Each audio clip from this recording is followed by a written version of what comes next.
Dans les profondeurs de la Manche, un apnéiste de l'extrême s'aventure dans l'une des mers les plus poissonneuses du monde. Pour les chasseurs sous-marins, la Manche est un territoire difficile.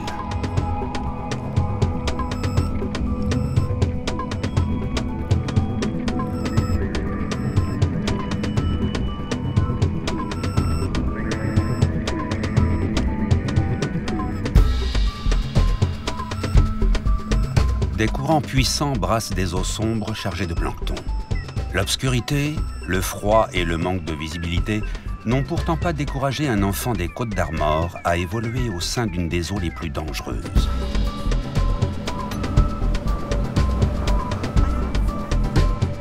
Ce bras de mer entre la France et l'Angleterre, c'est le terrain de jeu de Martial Cotin.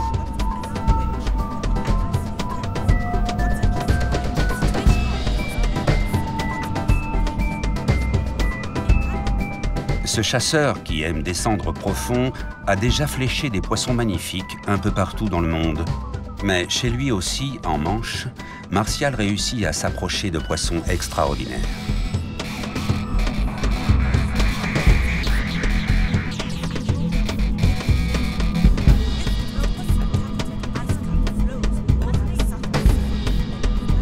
Depuis quelques années, le thon rouge est réapparu. Et Martial espère de nouveau pouvoir prélever un de ces colosses. Du Cap Griné dans les Flandres, en passant par les plages normandes du débarquement et jusqu'à Ouessant à la pointe bretonne, nous allons le suivre à la recherche du thon rouge, ce grand migrateur qui vient se nourrir au sein de courants parmi les plus rapides d'Europe.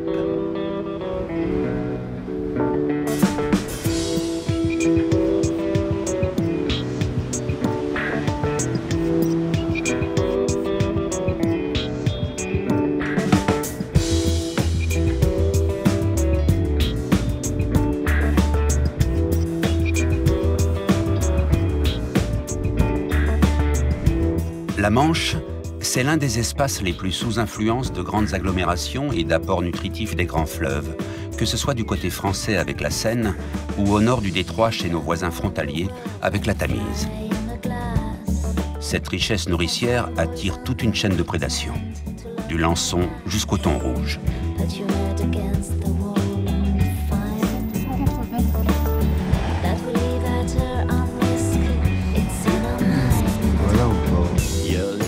Au Havre, Martial retrouve Pierre et Anthony, deux chasseurs spécialistes de gros bar.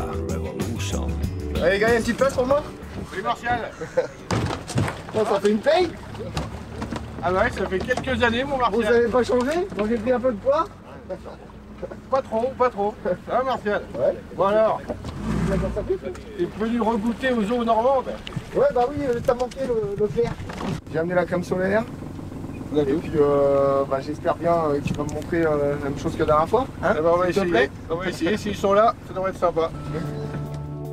Bon, tu m'emmènes où? Écoute, on va aller faire un tour sur Étretat, on va essayer de voir si l'eau est pas un peu plus claire que par ici, parce qu'à mon avis ici c'est pas chassable, mais bon. Donc ce sera de la pêche sur petit fond, à trous, en dérive. Ouais, plutôt un peu à gâchon dans le courant, là, on va continuer de l'heure de la marée, on sera pas, on pourra, à mon avis, on va peut-être à l'étal de haute, quoi, mais sinon ça va être du courant, et puis un peu dans des profondeurs moyennes, on va dire, et puis voilà. On va essayer. C'est toujours la grande question ici, hein. La visibilité. Et là les épaves c'est même pas 50 cm. Ah, puis après quand tu descends, l'espèce de sédiment il a tendance à se tasser, donc là tu rentres dans le flou le plus total, voire le noir le plus total. Donc, et ça c'est dû à la Seine? C'est dû à la Seine en grande partie, ouais. Bah oui, hein, c'est au dragage permanent des ports comme donc le port du Havre, le port d'Antifer, le port de Mille. Là. Et tous les jours, c'est dragué en permanence. Donc depuis le dépôt de dragage, il est au large d'ici. Donc, ah ouais, rebalance tout. Ah bah oui. En même temps, du coup, c'est bon pour les poissons, l'eau sale comme ça. Hein.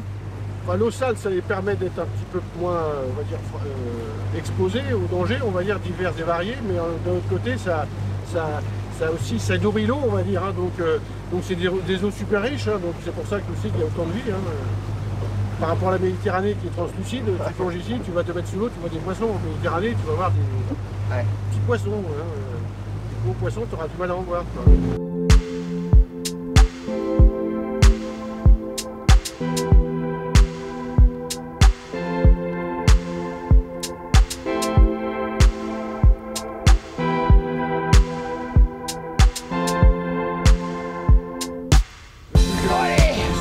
derrière.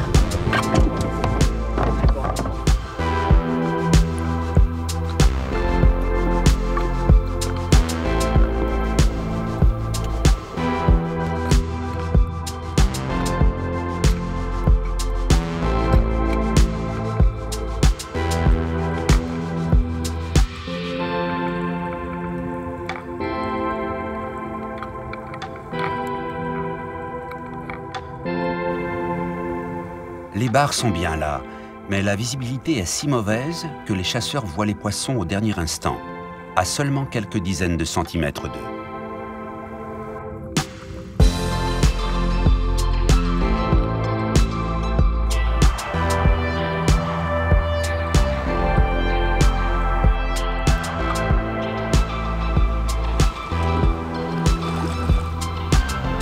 Il y a un petit peu de vie, mais la vie est aussi furtive que la visibilité. Mais bon. Ça va, moi je pense que on va réussir à faire nos poissons quand même. Si on se débrouille bien, on devrait pouvoir au moins en faire, allez, au moins 4. Après de multiples apnées infructueuses, Martial et Pierre se dirigent vers un autre spot de chasse. Cette fois, les bars passent devant eux. Il faut aller vite et tirer à l'instinct.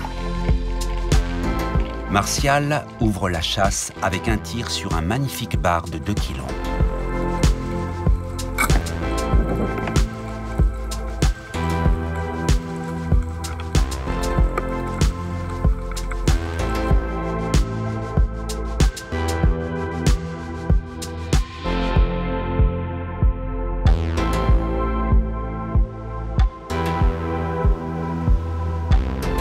Pierre réussit lui aussi à tirer un labrax. La marée monte et nager dans le courant devient particulièrement difficile. Mais Martial veut réussir à remplir son quota légal de 2 bars. Aussitôt passé devant son masque, il flèche son 2e bar de la journée.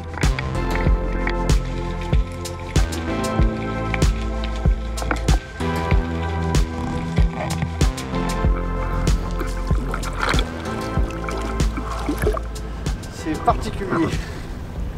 Visibilité 1,50 m, courant assez violent, bon, un peu stressant quoi. C'est impressionnant, je pensais pas que vous aviez autant de courant que chez nous. Ah, j'ai 2 fois j'ai manqué de m'éclater la tête contre les rochers. Ah, truc de malade. Ah ouais mais top, il y a du relief là. Ah, c'est chaud, je sais pas. Le fusil qui se prenait dans les cailloux, la gueule qui se prenait dans le... Ah ouais, impressionnant. Allez, bon, confirme. C'est pas pour rien que ça s'appelle le chaudron. T'as vu des thons dans le coin? Au printemps, il y a eu des chasses, a priori de thon. Mais bon, ça a pas... Je connais pas quelqu'un qui ait pêché un thon rouge au large de la Seine-Maritime encore. Les migrations du thon rouge, c'est des migrations qui sont assez compliquées. On en connaît beaucoup, mais on ne connaît pas tout encore. Hein. Et c'est des choses qui sont dynamiques, à savoir que la migration du thon rouge, on a remarqué que ce n'était pas toujours la même chose au fur et à mesure du temps. Alors ce qu'on connaît de général des migrations du thon rouge, c'est que le thon il va rentrer en Méditerranée pour se reproduire. Et il se reproduit entre le mois de mai et le mois de juillet. Donc en général, on le voit arriver en mars-avril, il commence à rentrer par Gibraltar évidemment. Il se reproduit aux Baléares, au sud de la mer Tyrrhénienne, au sud de l'île de Malte et jusqu'à Chypre. Et puis il commence à sortir et ce qu'on a pu observer, c'est qu'il sortait en général autour de mi-juillet. Et une fois qu'il est sorti donc du détroit de Gibraltar, il va souvent avoir tendance à suivre les côtes et remonter vers le nord en faisant un détour par le golfe de Gascogne et puis en se retrouvant en Bretagne, au sud des îles britanniques, aux alentours du mois de août-septembre. Et puis ensuite, il est capable d'aller jusqu'en Islande et même plus haut encore, et jusqu'à gagner les côtes canadiennes pour en général les très gros spécimens. Plus les spécimens sont gros, plus la probabilité est élevée qu'ils aillent nord dans les latitudes. Et ce qu'on pense, c'est qu'ils apprennent en fait les routes migratoires. C'est une fois arrivé sur une zone où il y a une très grande abondance de proies, en général des poissons gras, des poissons pélagiques, du maquereau, du hareng, eh bien le thon va pouvoir ensuite reconstituer ses réserves, il a trouvé une zone favorable, et il va apprendre et il va avoir tendance à retourner cette zone-là. Pourquoi est-ce qu'on pense qu'il apprend? Parce qu'on a remarqué au dernier épisode où le thon avait été pêché donc, dans les zones scandinaves et aussi en Bretagne, donc les années 30 aux années 70, on va dire à peu près, que chaque année, en fait, les pêcheurs professionnels pêchaient des poissons qui étaient un peu plus gros, un peu plus âgés, et ainsi de suite, jusqu'à ce que la quantité qui était là-haut finisse par disparaître par mortalité naturelle ou par mortalité par pêche. OMC, OECD, as you see, it's wonderful. Here comes the son of globalization, yes baby, but not too far. They said it was the end of history and I don't know what. When the illusion becomes a religion, the trust. Avant de retrouver Pascal, un chasseur normand qui affectionne les parties de chasse sur les nombreuses épaves du Cotentin, Martial décide de faire une halte au cimetière américain de Colville qui surplombe la plage d'Omaha Beach. Ici, ce sont 9387 tombes de soldats morts au combat qui reposent en direction de l'Amérique.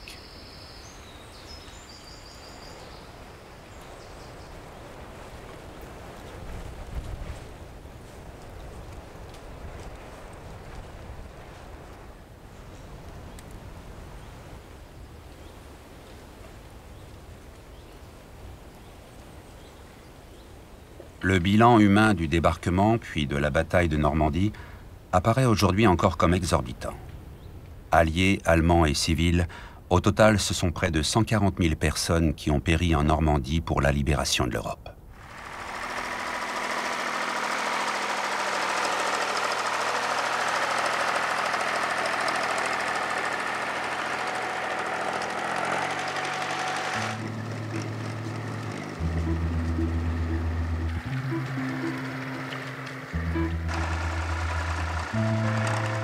Salut Piou. Ça gaz? Salut. Bon, t'es déjà à l'œuvre? Bah oui, écoute, de bonne heure pour être les premiers. Un coup de main. Hop là. Et alors tout le monde a un tracteur ici? Non, non, le tracteur il fait partie d'une association.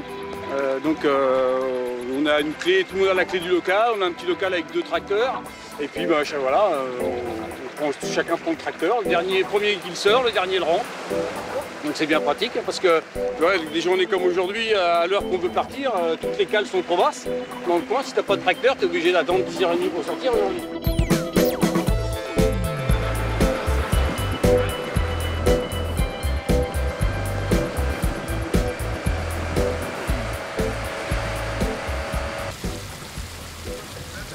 Sur toutes ces épaves là où il y a quand même eu des milliers de morts, je sais pas, vous avez déjà vu des traces de la guerre à part du matériel Non, non, du matériel oui, parce que sur certains bateaux on distingue bien les canons, des mitrailleuses. Sur le porte-chars par exemple on voit encore les chars à l'intérieur avec toutes les chenilles, tout ça, donc oui on voit bien que ce sont des... C'est bizarre quand même de savoir que il y a 70 ans, Ah bah oui. t'as eu tout le monde qui a débarqué là, ils se faisaient tirer dessus et tout. Ah oui, puis il y a eu tous ces bateaux qui ont été coulés, il y en a beaucoup qui ont été ferraillés juste après la guerre, parce que à cause du manque d'acier, ils avaient besoin d'acier. Donc ils sont venus avec des barges et puis tout ce qui sortait de l'eau, parce que là on est quand même sur des profondeurs, bon ok il y a 20 mètres, mais vu la taille des bateaux, bien sûr quand ils ont été coulés, ils dépassaient. Hein. Ah, ouais. Ils dépassaient, donc ils gênaient pour la navigation, puis surtout voilà, il y en a beaucoup, tout ce qui était apparent, ils ont tout récupéré l'acier. Après ils ont fait sauter certaines épaves pour pouvoir qu'ils ne soient pas trop hautes, pour pouvoir pas gêner la navigation. Ouais. Il n'y a que vraiment quand on va à partir d'une quinzaine de milles là, sur les épaves qui sont sur au moins 30 mètres, où là on arrive encore à voir des épaves assez complètes, quoi. Assez complètes. Hein. Donc, où des fois on voit bien à l'endroit où ça a explosé, hein, quand il y en a qui se sont tapés des mines. Donc voilà, ça fait un gros trou, le bateau est cassé en deux. Et quand tu es à la Gachon en train d'attendre le poisson, mais ça ne te vient pas à l'idée de penser à la guerre, ce qui a pu se passer sur ce bateau, comment il a coulé Quand tu es en chasse, je crois que tu te poses pas de questions. Voilà, c'est ça, tu es vraiment pris dans ton truc et puis tu es concentré sur ce que tu veux faire. Donc tu penses pas trop à ça, quoi.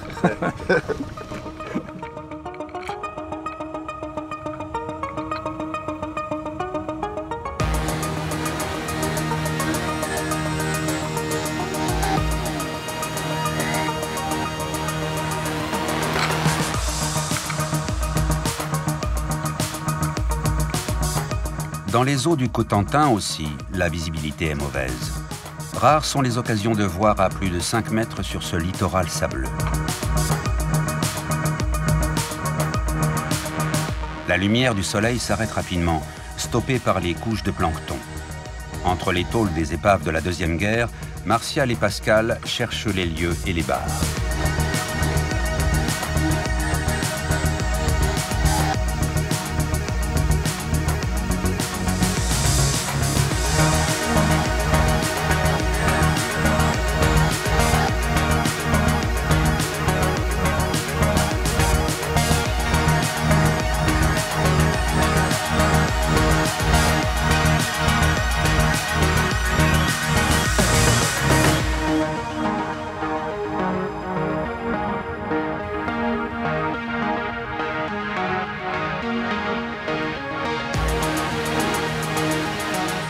Martial, qui tente une dernière descente sur une route flottante américaine transformée en épave, tient son agachon en espérant qu'un bar moins furtif fasse une erreur.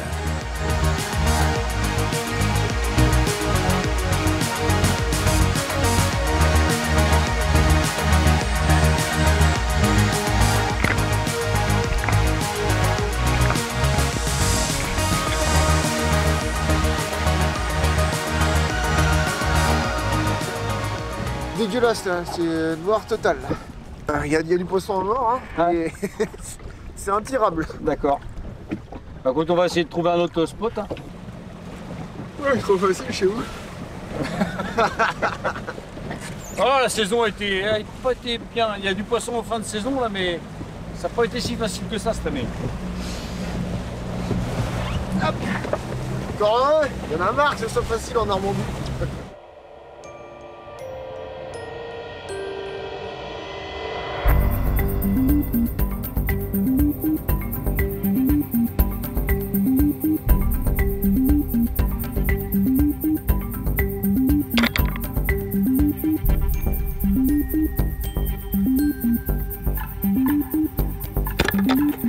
Pour Pascal, qui connaît les épaves du Cotentin comme sa poche, le lieu jaune est un poisson à la chair délicate qui permet de continuer à chasser lorsque les bars sont absents ou le quota de Delabrax déjà rempli. La seule contrainte, c'est qu'il est interdit de tirer un lieu jaune de moins de 30 cm. Et Pascal le sait. Les gros lieux vivent profond.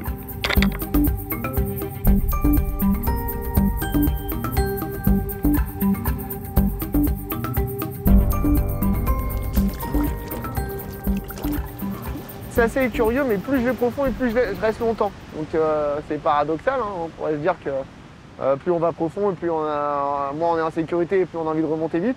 Mais je me rends compte que je suis de plus en plus détendu. Alors ici, bon, l'eau elle n'est pas claire en profondeur. Et je pense qu'au contraire ça m'aide moi d'être dans une eau plutôt sombre parce que je me concentre sur moi-même. Je sais par exemple que je descends plus facilement en Manche dans l'eau verte qu'en Méditerranée dans de l'eau claire.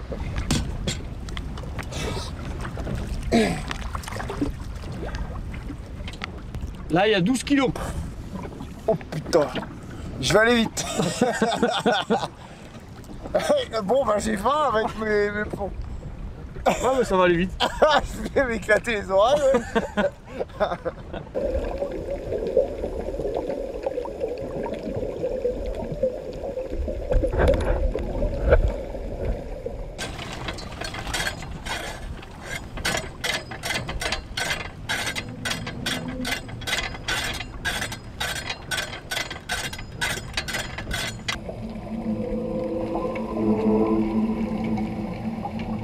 J'utilise une gueuse de 8 kg qui est accrochée à une bouée avec un mousqueton largable et je garde à peu près 5 kg à ma ceinture. Ça me permet en fait de descendre facilement sans avoir trop de plomb à la ceinture pour me permettre d'avoir une remontée vraiment en toute sécurité. Avec 5 kg, je remonte vraiment facilement jusqu'à une cinquantaine de mètres.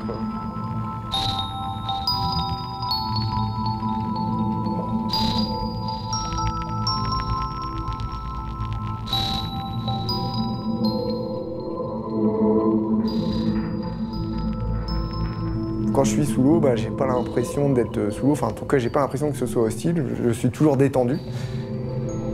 La force dans la chasse sous-marine, c'est que c'est une certaine inconscience, puisque je suis capable de descendre à 50 mètres dans le noir sans me poser de questions, en fermant les yeux.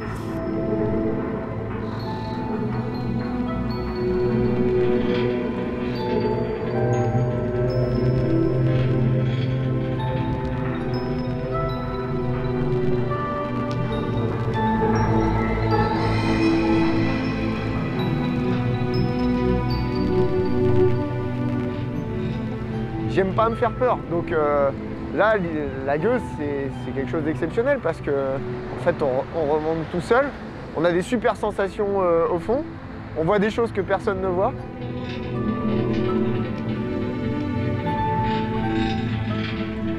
Ça n'a pas forcément d'utilité de descendre profond pour faire du poisson. Hein, je pense que même quelqu'un qui ira moins profond en fera plus parce qu'il va plus enchaîner les descentes. Parce que jusqu'à présent, comme je faisais beaucoup de sport, j'avais tendance à enchaîner, mais il y a un réel danger par rapport à l'azote qu'on intègre dans notre sang et qui va vouloir ressortir à la remontée. Il y a des accidents de plus en plus fréquents parce qu'il y a de plus en plus de chasseurs à descendre profond. Donc maintenant, je me limite au niveau des... Enfin, les intervalles entre les plongées sont beaucoup plus rallongés. Hein. Par exemple, si je vais à 30 mètres, je vais attendre 9 minutes entre deux descentes. Si je vais à 50 mètres, je vais attendre 15 minutes.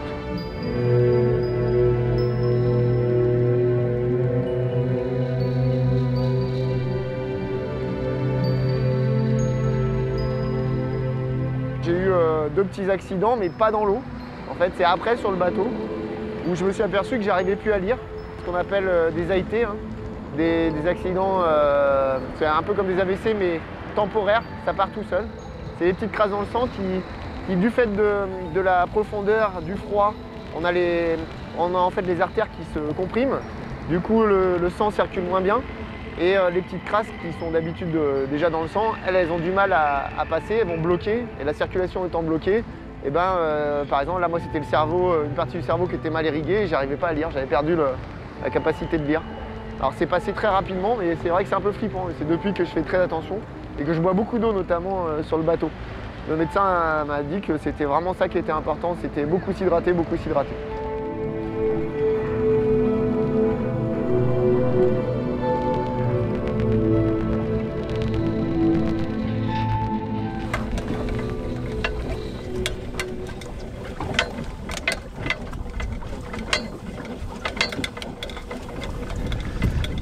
Il est pas mal ici. Il fait beau. Il y a une visite d'enfer.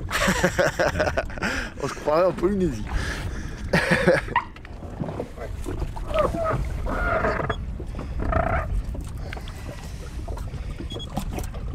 Ouais, pas de visie, mais du poisson quand même. Ça va chez toi? Ouais, ça va. Ah ouais? Ah, les poissons, il y en a quand on les voit. Ah bah là, c'est sûr qu'on les voyait, mais pour les tirer, c'était autre chose aussi. Ah ouais. Pour réussir à... Faut avoir des réflexes ici. Hein. Non mais c'est quand t'es habitué à tirer que des gros, après tu dis ouais, oh, bof, machin, tout, mais bon, faut pas croire des poissons de 2 kilos, ça reste des beaux poissons. Hein. Quand tu vas à la griller acheter 2 poissons de 2 kilos. Ah bah là, en ce moment, t'en as pour 80 €. Ça vaut facilement 80 € maintenant au centre Leclerc.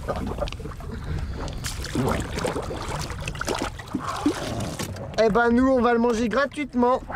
Nanana. Il y en avait des gros là.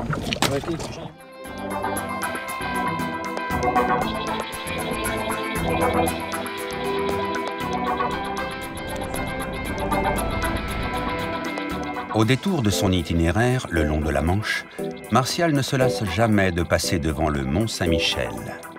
Merveille de l'Occident et partie intégrante de l'histoire de France, ce lieu unique marque pour lui la fin de son périple dans le Nord et le retour à sa Bretagne natale. Pour l'instant, le thon rouge n'a pas encore voulu se montrer et Martial place maintenant ses espoirs en Bretagne. Chez lui, dans les eaux des Côtes-d'Armor, Martial dispose d'un atout indéniable. Il connaît bien les amoureux de la mer qui sillonnent régulièrement la Manche en quête de chasse de thon rouge. Depuis 2017, il flèche chaque année un thon d'environ 80 à 100 kg. Cette année, il espère pouvoir prélever un thon encore plus gros. Le thon rouge, c'est une espèce qui a été exploitée, elle a été déclarée et surexploitée à partir des années, milieu des années 90. Et c'est une situation qui, malgré les informations données par les scientifiques au travers de la CICTA, la Commission internationale de conservation des tonniers de l'Atlantique, qui est l'organisme international en charge de la gestion du thon rouge. Donc malgré le conseil scientifique qui était donné, les totales admissibles de capture et les quotas n'étaient pas appliqués. Donc les pays, les États membres ne faisaient pas en sorte que on pêche la bonne quantité de thon et n'en pêchait toujours plus. Et donc du coup cet état de surexploitation a continué jusqu'à à peu près le milieu des années 2000, où finalement, grâce aux ONG, à une prise de conscience générale, tout le monde a commencé à se dire il faut à tout prix qu'on aille se mettre au niveau du conseil scientifique, et un plan de reconstitution a été décidé par la CICTA et a été implémenté correctement par les États. Et ça, tout d'un coup, ça a fait de grands changements, puisqu'on a limité la taille de la capture, donc on arrête de pêcher des poissons qui sont en dessous de 30 kg, ce qui correspond à peu près à l'âge de maturité. Et puis on limite très fortement les captures dans le temps et l'espace pour les seineurs, qui est le gros de la capture par exemple. Et on a mis des contraintes de contrôle extrêmement fortes, donc énormément de contrôle qui a été mis en place. Et tout le monde a joué le jeu. Et on s'est rendu compte qu'à peu près en l'espace de 5-6 ans, on a commencé à voir les premiers signes de reconstruction du stock. Et aujourd'hui, on est plutôt dans une situation, on va dire depuis les évaluations de 2012, dans une situation où on est bien. On pense que le stock se porte bien. En 2021, la capture totale, c'est 36 000 tonnes. Et en France, on a à peu près 6 000 tonnes de ces captures, avec 1%, donc à peu près 60 tonnes, qui est réservé à la pêche de loisirs.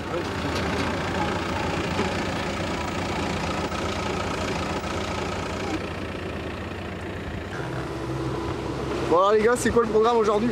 Qu'est-ce qui se passe? Écoute, on a trouvé pas mal de thon en chasse dans des jolis jacuzzis, ça va te plaire si on les retrouve. Il y avait beaucoup de poissons, l'eau était claire. Ils sont venus au bateau, on a cassé du matériel. On est en train de changer de canne, de tresse, on va resserrer tout ça et a priori il y a des plus gros poissons que les années passées. Les petits cœurs, c'est le bar, les étoiles, c'est les thons. Ah ouais. Ah oui, il y a quand même de la distance un peu. Ouais. Ah mais vous êtes venu... On est à 7-8 000 à peu près. On est venu pas très loin, samedi, D'accord. au soleil. Ok. C'est Triagos. Ouais, Triagos, ouais. Triagos, donc on les a trouvés un peu plus nord, mais là c'était vraiment des petites chasses. Et ça a jacuzzé ici. Là. Et on a eu l'info par des pêcheurs pros, comme quoi ça bouillonnait par là. On a un beau réseau de copains qui va nous tenir informés sur les déplacements du thon. Donc normalement, on devrait les trouver assez facilement. On n'a jamais galéré pour ça. Parce qu'on s'échange des informations. Alors on les échange pas avec tout le monde. Hein. Et oui. Alors regarde, t'as un côté fin. On pêche au vif aujourd'hui. Ça, c'est le renne de la couture. Exactement. Il a fait CAP, je sais pas. Si vous avez un pull à raccommoder, c'est vrai que... Comme il tire pas mal, c'est pour vrai que ça fait serré. C'est quand même plus rigolote au popper, quoi, surface. Ouais. Tu le vois presque le poisson qui cogne ton leurre. On est quand même plutôt chasseur, même en étant pêcheur, et là on va choisir les zones et on fait monter les poissons, c'est ce qui est le plus excitant. Comme la pêche au bar avec des poissons de 2 mètres. Pourquoi tu fais pas des barres de 2 mètres là?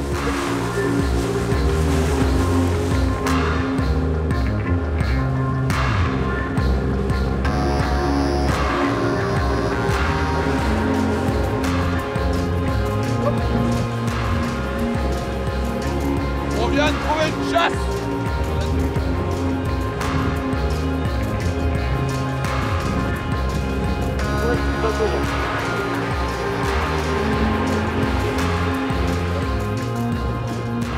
Ah, il y a tout un troupeau là.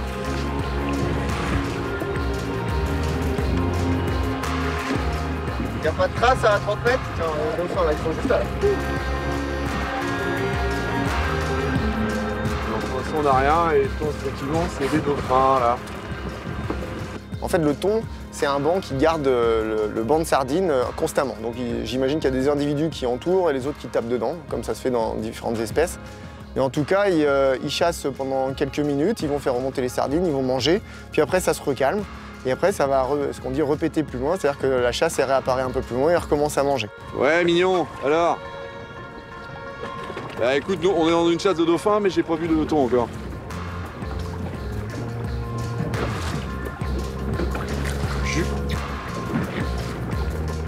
Plein nord de l'île de Bas.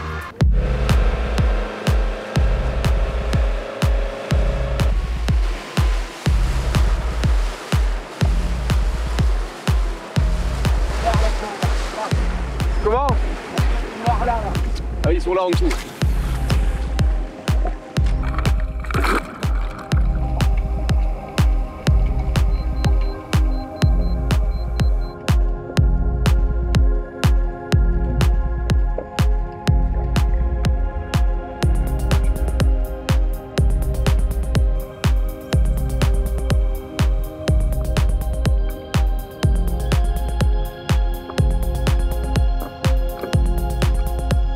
On sait très bien que quand on veut pêcher du gros thon, le brumé ça marche mieux, on va plus en profondeur chercher du thon.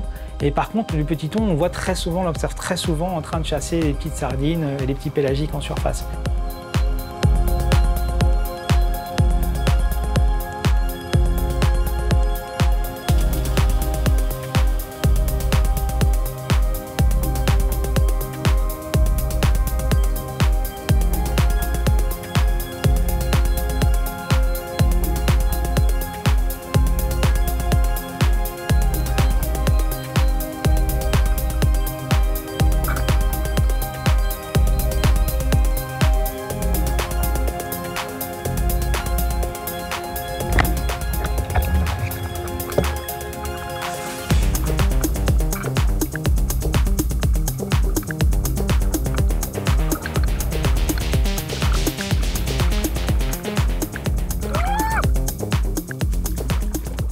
Un moment bingo, une grosse chasse, vraiment sympa.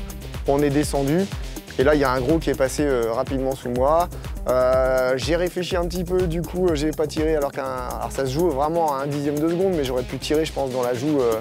À un moment la flèche est passée devant la joue. Il a continué de nager, j'ai tiré dans le ventre. Il avait vraiment un très gros ventre. Et là il est parti, sauf qu'il est parti, mais il est parti avec les deux bouées sous l'eau. Et j'avais jamais vu ça.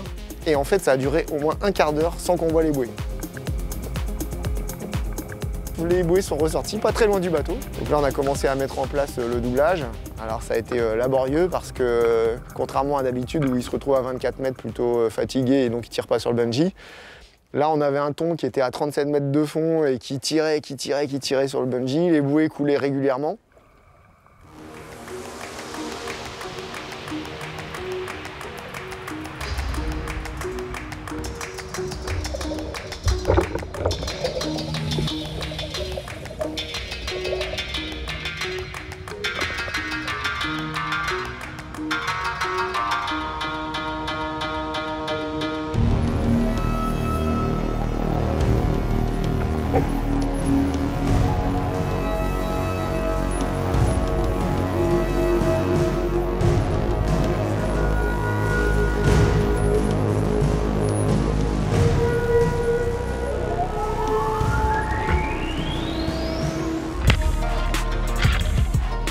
J'arrive à 37 mètres, il est lui aussi à 37 mètres. Je suis peut-être à 4-5 mètres de lui, je nage, il nage. Ah, j'accélère.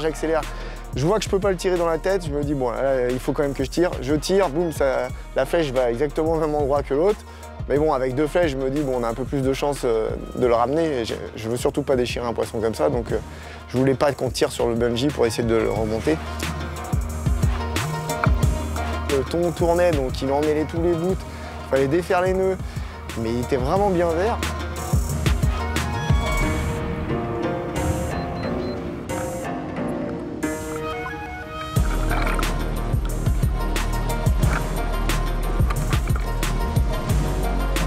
Tout doucement, j'ai fait travailler le bungee avec une agrafe.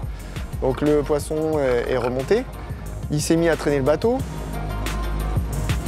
Puis il arrive en fin de bungee, il reste donc 4 mètres, hein, c'est le nylon qui reste.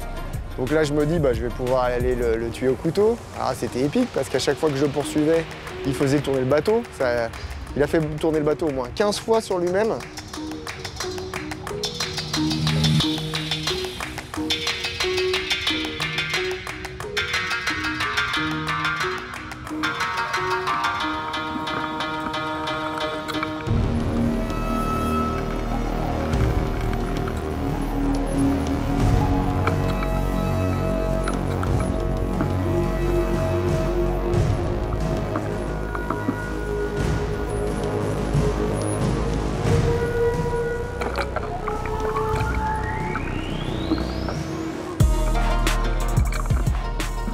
final, le thon, il fait 2,06 m, il fait environ 130 kg et on comprend pourquoi on a eu du mal à le sortir, sachant qu'en plus la flèche dans le ventre, a priori, ne l'avait pas fait saigner, donc il a gardé toute sa vitalité.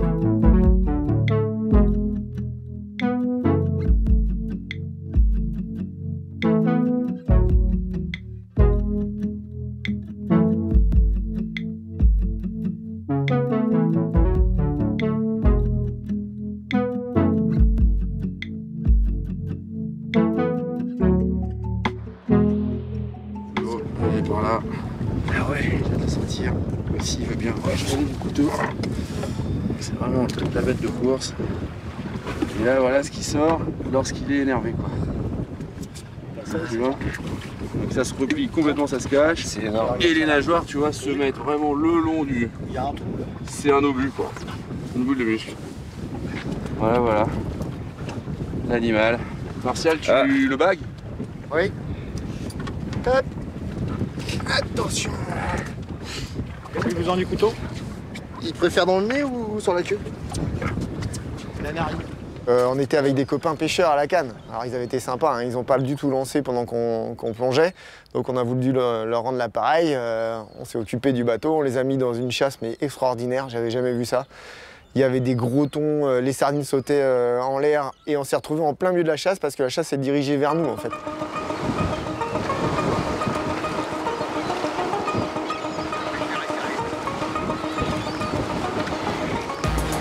Ouais, chasse, on voit ça que sur le Siwi. Oh,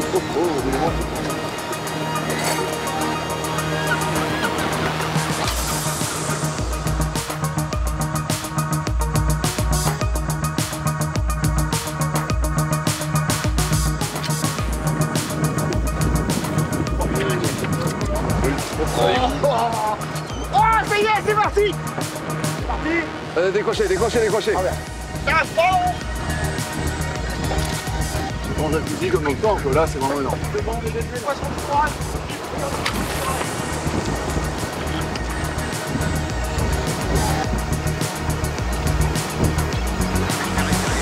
Ils ont faim ou quoi? Martinet. Ça y est. Pendu, pendu, pendu. Pendu, Juju. Quelqu'un va valider, Ouais.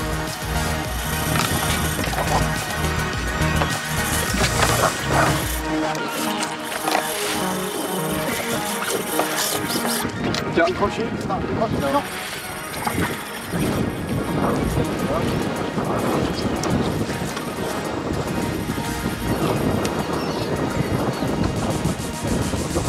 J'ai pas envie. Moi j'en ai un qui a mordu et après c'était en fait un... J'ai pas envie qu'il cogne à ma canne. Moi je veux pas. Super.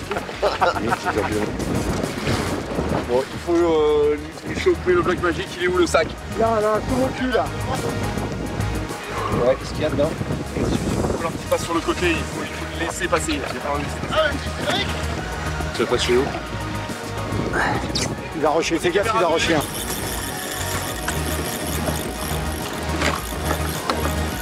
Tu le mets ou tu le mets? C'est comment là? Hop. C'est une espèce qui est emblématique. Pourquoi? Parce que c'est une grande migratrice. Comme je l'ai expliqué, ils sont capables de faire de traverser l'Atlantique à des âges assez jeunes, donc de faire des très grands trajets. On a des thons qu'on a pu mesurer, avoir fait plus de 200 km par jour. Donc c'est vraiment des capacités migratoires absolument énormes. C'est un poisson qui est très longévif, qui peut vivre jusqu'à plus de 40 ans, avec des poids qui peuvent dépasser les 800 kg. Donc on est, pour donner une idée, c'est une vache, quoi. Il nage par là.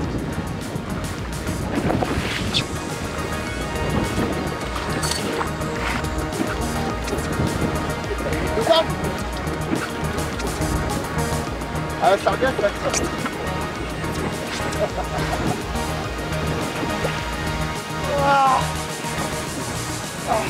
On a fait le combat, alors on a fait le combat à 3 ou 4 là parce qu'il a fallu se relayer, c'était quand même assez raide. On avait Mickaël qui arrivait du Pays Basque, qui a l'habitude de prendre des petits thons, bah là on a bien rigolé parce qu'il avait mal au dos assez rapidement. Vas-y, essaye.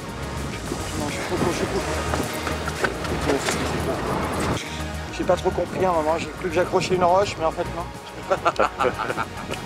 Une roche rouge? Ouais.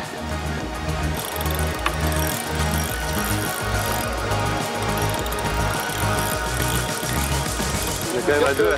Les avant-bras, ils sont durs. C'est bon. Ok, ça c'est fait. Ça on descend. Ah, c'est les jambes, c'est les jambes. Attends, je te laisse. Tu baisses, tu moulines, tu baisses, tu moulines, tu remontes. En fait, je fais que ça, tu te lèves, tu te baisses, tu te lèves. Harnais. Ah ouais, là ça fait une demi-heure puis je suis au téléphone et du coup c'est l'enfer. La canne, ça va tirer dessus. Ouais. Quand tu te lèves, hop, tu montes, tu vas, tu couches. Attention, pas trop. Ah mais c'est fait exprès pour se plier comme ça. Il faut que tu t'approches un peu, on est trop près du bout. Ah, ça tire le dos. Tu veux venir? Eh, c'est pas le sud-ouest ici mon frère. Allez, vous montez ça là. Faut que j'arrive à accrocher là. Vous montez les cannes. Ouais, tu vas lui noyer le dos là. On peut pas, on peut remonter, on remonte. Pour des poissons aussi gros que ça, tout seul, faut s'appeler musclor. Tout simplement. Non, mais c'est bon. Tout simplement. La canne, on va dire que tu tires un peu. Et non, effectivement, là, c'est sportif, ouais. Donc, voilà, 10 minutes, moi j'étais rincé.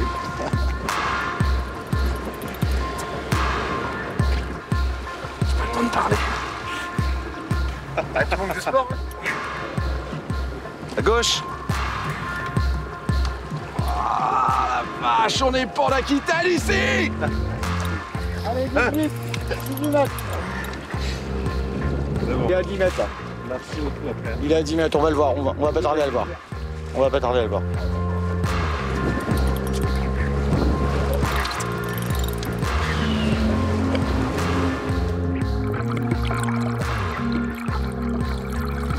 D'avance.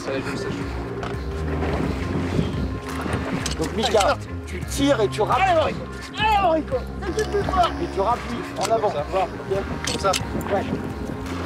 Énorme. Fais gaffe. Attends. Quelqu'un ligne. Refous derrière. Attends. Mika, passe directement. Voilà, impeccable. Allez, On va redescendre. Descends du poisson.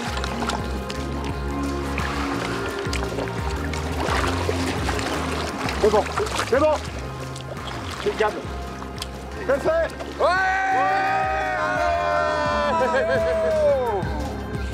Donc là, on est sur un ton d'une 1m70, 1m80, estimé à 100 kg peut-être, on va le relâcher. C'est nos kills aujourd'hui, en pêche. Donc on va larguer derrière au niveau du lasso. Martial, si tu veux ouvrir un peu et puis...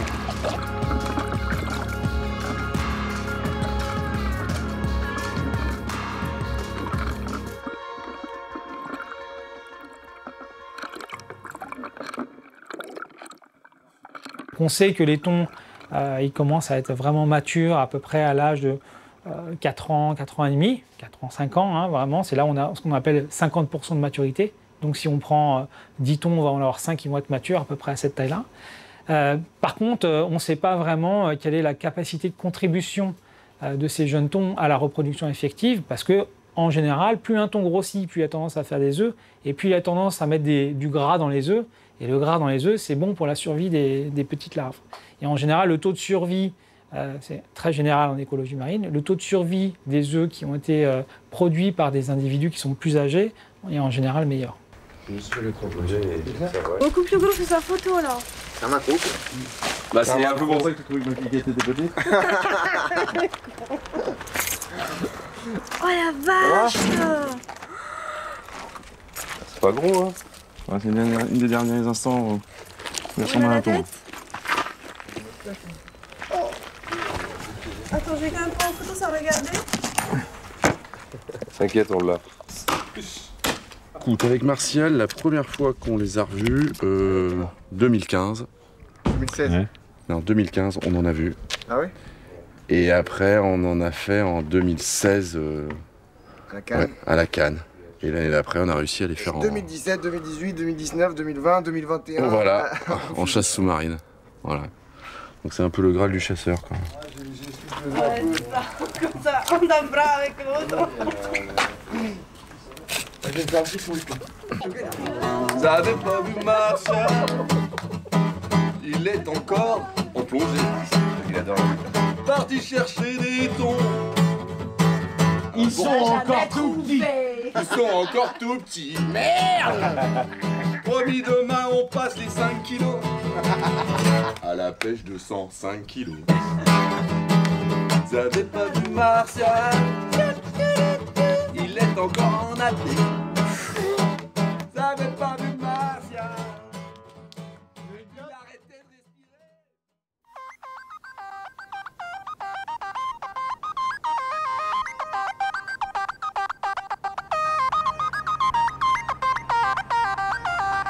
Martial a tiré le plus beau poisson de la Manche, le thon rouge, ce poisson d'exception, rare et magnifique. Mais ce voyage le long de la Manche ne pourrait être entier sans rejoindre le bout du monde, Ouessant. Cela fait longtemps que Martial suit sur Internet les parties de chasse d'Yvan et Jean-Marie, deux plongeurs hors pair, qui remontent à la surface de magnifiques lieux jaunes. Et dans les eaux bouillonnantes de Ouessant, il ne pourrait pas trouver de meilleur guide. C'est avec eux qu'il décide de clore son périple. Ah bah ça fait plaisir de vous rencontrer enfin. Ça fait un peu de route mais bon. Bah ouais mais bon, là on n'arrête pas donc ça va. Ça va ou quoi? Ça va les gars? Ça va, super ouais. Bon bah ça va, vous m'accueillez bien. Beau temps. Et faut commander le beau temps. Mais déjà quand je vois la couleur de l'eau, ça va nous changer. C'est incroyable. C'est clair. Il faut profiter des créneaux, des beaux temps, parce qu'ici, aujourd'hui c'est comme ça, demain, ouais. Tu sais jamais comment ça va. Vous avez de la houle quoi. Mais puis la houle, ça peut changer. Ouais. Donc, en une journée, tu peux avoir. Pareil, par contre, pour l'inverse, tu peux avoir vraiment la veille à une visibilité nulle, enfin nulle de 1 mètre, 1 mètre 50, et la marée d'après, avec il y a tellement de courants et de temps d'eau, ça s'étoile tellement vite et tu peux réussir à avoir 5-6 mètres de visibilité à la côte. Et au large, ça salit très peu quand même. Voilà, il faut y aller pour savoir. Ouais. De toute façon, voilà. Bon, on y va? C'est parti, on sort. On a été 2 fois autant la semaine dernière. Est-ce qu'on peut éviter d'en parler? Les journées sont très longues. Ah ouais. Bah quand on voit pas en fait, tu vois rien. Si, moi je les ai vus, moi. Oui, il les a vus. T'es un peu présomptueux sur le tir. Non mais ça vous apprendra à avoir de l'eau claire, c'est normal que vous voyez pas les trous. Non, d'habitude justement on n'a jamais d'eau claire et là il me dit j'ai tiré et la flèche est tendue. C'est-à-dire qu'il a même pas. Ah ouais? Je pouvais plus descendre. Donc j'ai essayé quand même, mais je trouvais loin. La flèche elle a fait ya putain. C'est la première fois que j'ai envoyé, On va pouvoir en causer du coup. Ouais, on va pouvoir en causer. Mais il y a des gros qui sont faits là actuellement. Ouais, ça va. Hier il y en avait pas mal. Vous avez vos habitudes pour les remplacements de carrière? Alors les pales je mets sur le côté là à droite, ouais. Hein? Moi tu plonges avec des fans là? Ça m'arrive, ça dépend. Ouais. Ça dépend si je mets une combinaison ou pas. Quand je suis en maillot de bain, je mets pas de panne.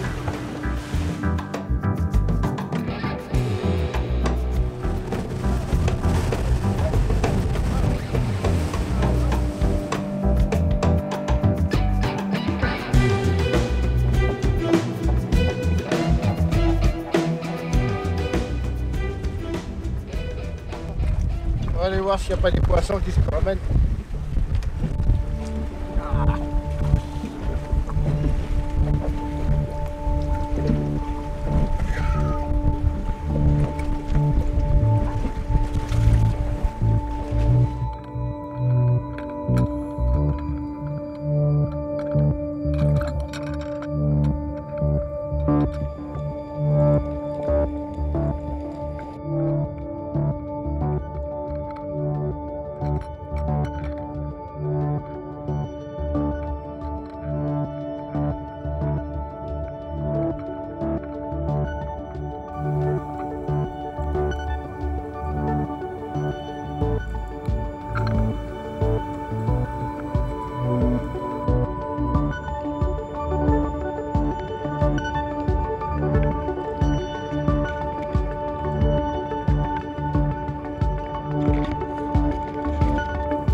Attends, moi je le fasse avec le mien et je te donne le tien parce que... Et Marshall, il va falloir qu'il se lave un peu.